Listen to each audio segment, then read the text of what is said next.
Қазіргі таңда көпшілікті мазалап жүрген ақыр заман болады ма? Имам Махдидің келуі рас па деген сұраққа жауап беріп кетейін. Видеоны соңына дейін көріңіз. Қиямет қайым қашан болады? О дүниелік өмір қарсаңында бұл дүниедегі тіршілік атаулы түгелдей тоқтайды. Мұны яғни тіршіліктің тоқтау мерзімін қиямет қайым дейді.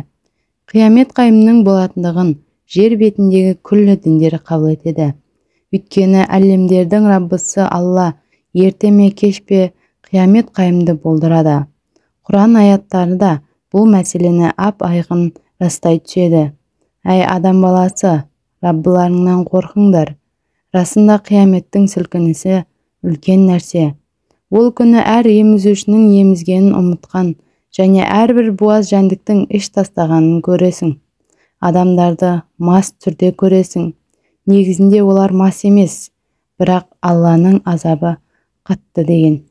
Ақыр заманның белгілеріне келетін болсақ, адамдар намаздарын қаза етеді, тіпті оқымайды.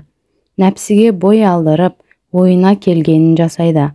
Аманатқа қиянат етеді. Харам нәрселерді халал деп санайды. Өсімнен түскен ақшаны ойланбастан жейді. Пара алушылық көбейеді. Зәулім үйлер салынады. Дүниеге қызығып дінін сатады. Туыстық қатынастар үзіледі. Төрешілер мен қазылар үкімді сататын болады.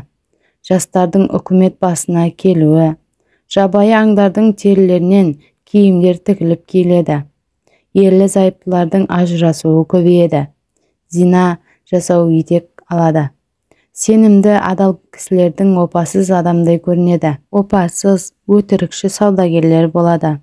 Құран кәрімді әшекейлеу әдетке айналады. Мұнаралық биік болады. Бастықтар көбейеді. Дін ілімін білетін ғалымдар, фақихтар азаяды. Сенімді кісілер азаяды. Кедейлер көбейеді. Алланың қойған жазалары жарамсыз болып жүрмей қалады. Әнші қыздар көбейеді. Таразыдан жеу көбейеді.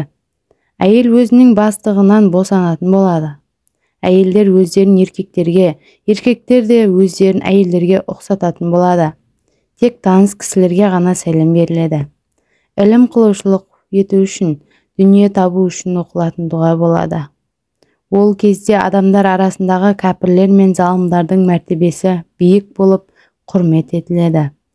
Пайғамбарымыз саллаллаху алейхи уассалам ақыр заман таяғанда болатын жағдайларды осылайша 14 ғасыр бұрын үмметіне айтып кеткен.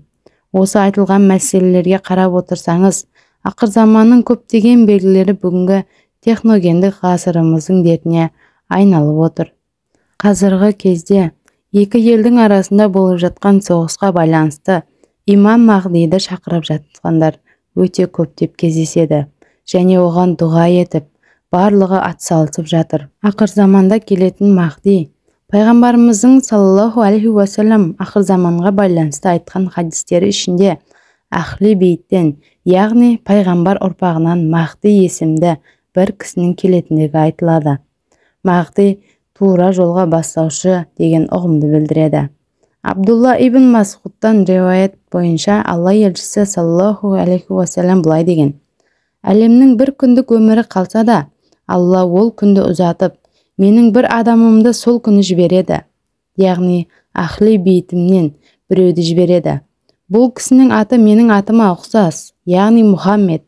Әкесінің есімі әкемнің есіміне сәйкес келеді, яғни Абдулла. Ол адам жер бетінде зұлымдықты жойып, орнына әділеттілікті орнатады. Және орта ғасырдан бастап ислам әлемінде өзін Махдимін деп жариялаған көптеген кісілер болды. Әлі күнге дейін әр жерден өзін Махдимін деп жариялаушылар да бар. Бірақ олардың ешбірі хадисте айтылған Махди емес. Өзін Махдимін деп шыққан кісілердің шығу тарихына көз жүгіртсеңіз, олардың белгілі бір мүддені көздеп, халықты артынан ергізу үшін осы атты жамылып шыққандығына көз жеткіземіз. Олай болса, Махдимін деп шыға білу үшін алдымен Даджалдың, содан кейін Хазіреті Иса пайғамбардың шығуы қажет. Даджал шықпастан бұрын Махди шықпайды. Даджал пайда болған соң, кезегімен ақыр заманның өзге белгілері шығуы тиіс. Сондықтан осы ретке қарай отырып келуші мейлі Махди болсын, мейлі Иса болсын, оларды танып, иман келтіріп, қолдау көрсету өз уақытының талабы болып қала береді.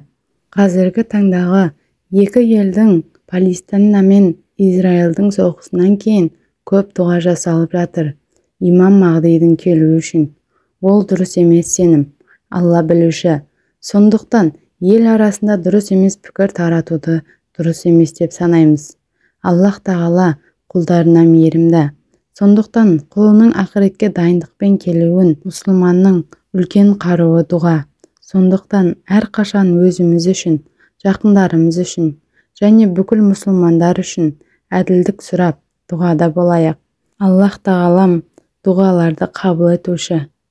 Әрқашанда шын жүрегіңізден дұға тілеп, мұсылман бауырларымыздың аман болуын және өзінің қарсыласын жеңуін Аллахтан шын жүректен дұға тілейік. Видеоны жақын туысқандарыңызға, дос-жарандарыңызға жіберіп отырыңыздар. Себебі олардың да осы бір ақпаратты білуіне өз үлесіңізді қосыңыз. Видеоға лайк басып, тіркеліп кетіңіздер.